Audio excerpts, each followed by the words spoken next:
Вие сте с рубриката "Сготви с Катето", т.е. с мен. Аз съм в ресторант Планет и до мен е Митко, който е помощник шеф и се занимава с топлата кухня.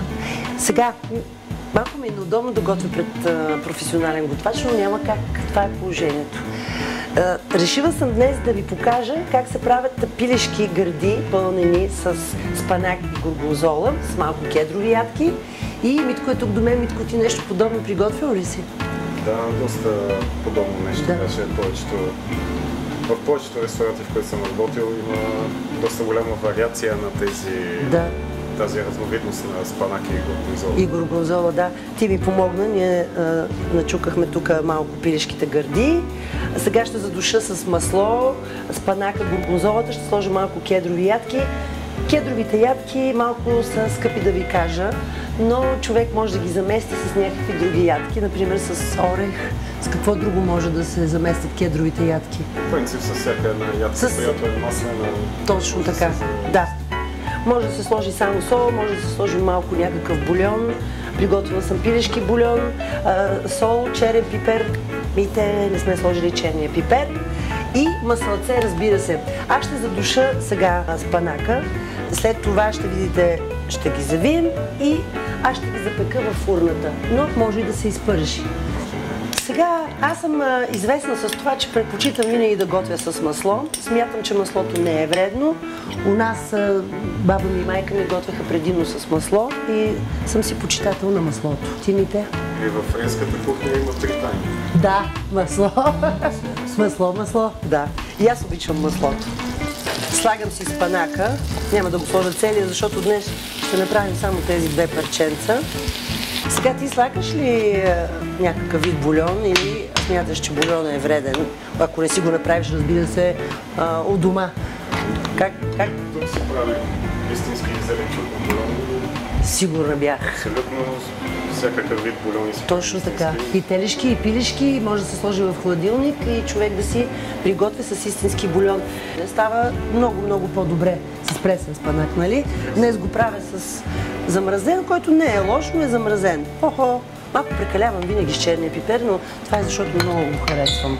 Ще сложа малко горгонзола. Тя придава един страхотно приятен аромат. Разбира се, по желание, може да си сложите някакъв друг вид сирене. Може да не е горгонзола, може да е синьо сирене, може да е някакъв тип меко сирене. Нали? Слагате си горгонзолата. Това трябва хубаво да се... Така, леко ще запечем кедровите ядки. Тук сиренцето ми ще ми се разтопи всеки един момент. Напълваме пилешките гърди и ги панираме, и ги пържим, или ги печем. В зависимост от това какво обича вашето семейство. Така, разкош. Много приятно ухае, много приятен аромат. Така, задушаваме ядките. Сега, ако спанака беше пресен, нямаше чак толкова да стане течен, но нищо, ще се справим, нали? Нищо. Слагам кедровите ядки.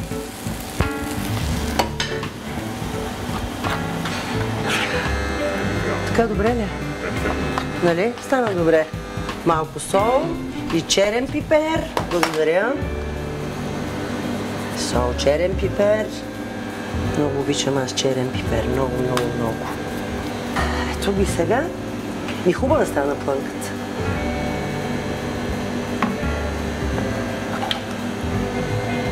Даже това, което ни остане от плънката, можем спокойно да го сложим в тавичката, нали?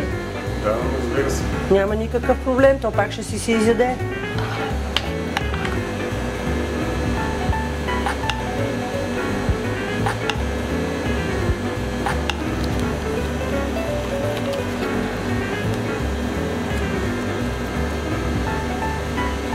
Много обичам да готвя и тъй като много жени действително ме питат в интернет и във Фейсбук как приготвям, дай рецепти, не мога на всички да отговоря. Затова сега просто всички, които ме питат как да приготвим това, колко време изисква, как да направим онова, ето сега да гледат и ще видят.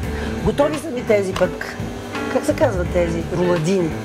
Руладини, да. Това, мили мои зрителки, Можете, разбира се, и да го пържите. Казах ви вече. Но аз ще го пека. Още малко масълце. Митко, да слагам ли малко водичка? И го слагам в фурната. То изисква много малко време. Това му трябва на 160-70 градуса, около 20 минути, 25.